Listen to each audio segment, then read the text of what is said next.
Today is Wednesday, November 6th. What to know today about elections in 3 different states, including one some say is too close to call. And a key witness changes his testimony in the impeachment inquiry.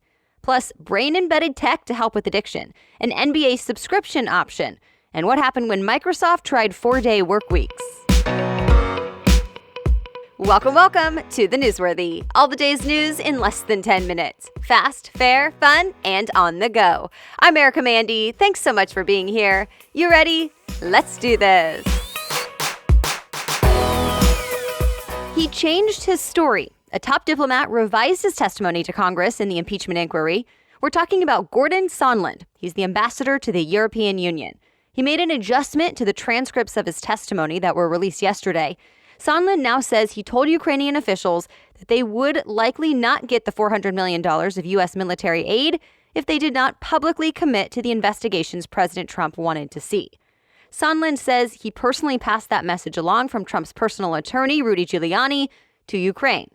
That's something he didn't mention during his first testimony a few weeks ago. Now he says the other witnesses had, quote, refreshed my recollection. And this is getting a lot of attention because, one, it's not great for President Trump, but two, this is a guy who has been a Republican mega donor. He gave $1 million to the Trump inauguration before becoming an ambassador. And his addition to his testimony is basically at the heart of the impeachment inquiry. We know President Trump asked Ukraine to investigate Democrats, but there are still some different stories out there about whether or not the money the White House withheld from Ukraine for a bit was actually linked directly to that request. Sondland seems to be saying now, yes, and he called it improper. But the White House is pushing back. The press secretary says Sondland made assumptions, that he just presumed there was a link, but never cited a solid source for it. And another person's testimony was also released yesterday. CBS News reports former special envoy to Ukraine, Kurt Volker, said he was never asked to do anything he thought was wrong, but that he was concerned about Giuliani's role with Ukraine relations. All right, so next up, Democrats want White House Chief of Staff Mick Mulvaney to testify. He's the highest-ranking White House official investigators have called on so far, but the White House says he won't show. Well, some of you may have gone to the polls yesterday for local and state elections across the country, so here's an update on a few of the high-profile races that have people talking, specifically in Kentucky, Mississippi, and Virginia. And remember, some think these results are hints about how people are feeling a year before the presidential election. Well, the results are mixed. The AP reports in Mississippi, Republicans held on. Republican Tate Reeves will be governor, though it was the closest race in years. But in Kentucky, NBC News projects Andy Beshear will become governor, meaning Democrats pulled off a win. He declared victory, but here's the thing. At last check early this morning, the AP is still saying the race is too close to call. And the Republican candidate, Matt Bevin, is refusing to concede. He's trailing by only 5,000 votes. So there's a chance there's a recount or review of the vote totals. Expect some more developments on this one today.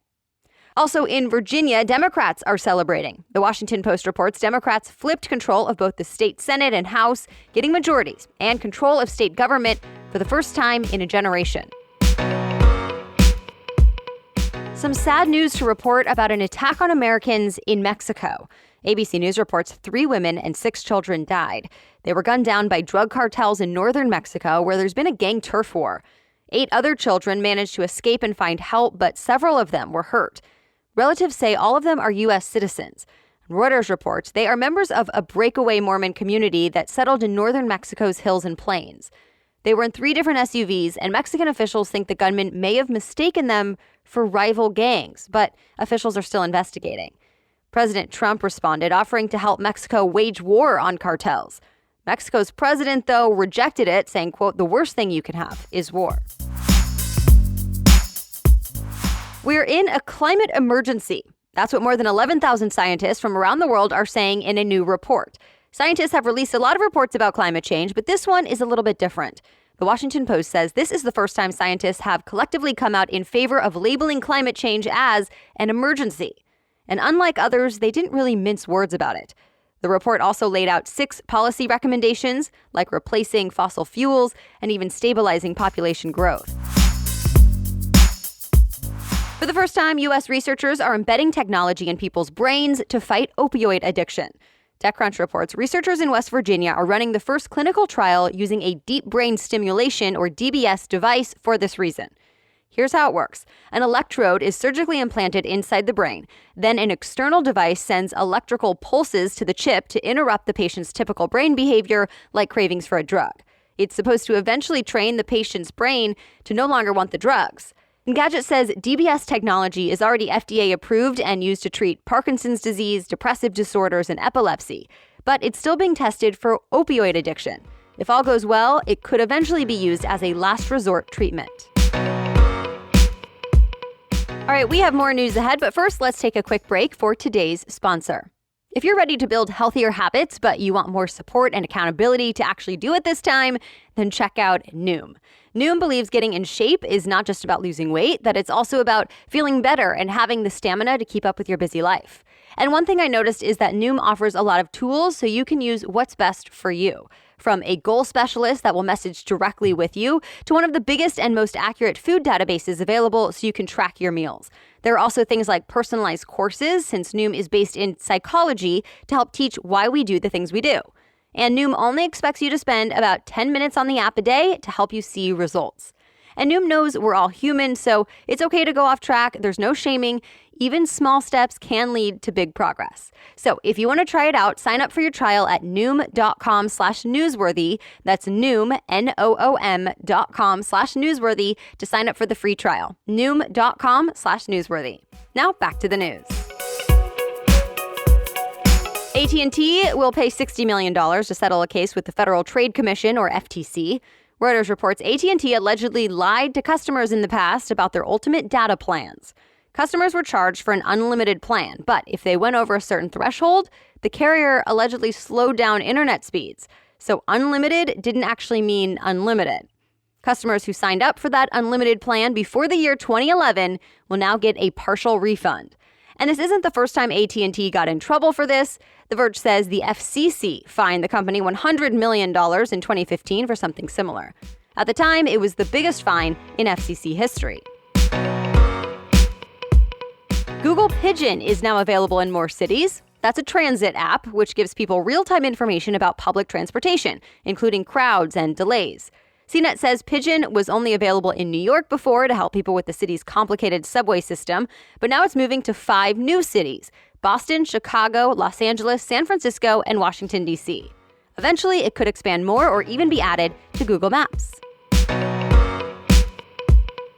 YouTube just gave creators another way to make money. It's with a new feature called Super Stickers. Fans can use the animated animals and fruit to show their support and connect with their favorite creators. They start at 99 cents and go up to $50.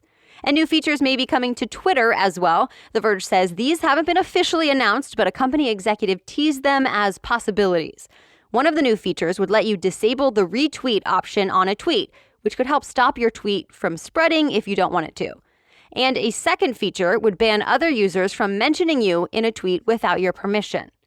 Twitter is considering these features as a way to try and prevent harassment. Reports say if these changes come, it wouldn't happen until next year.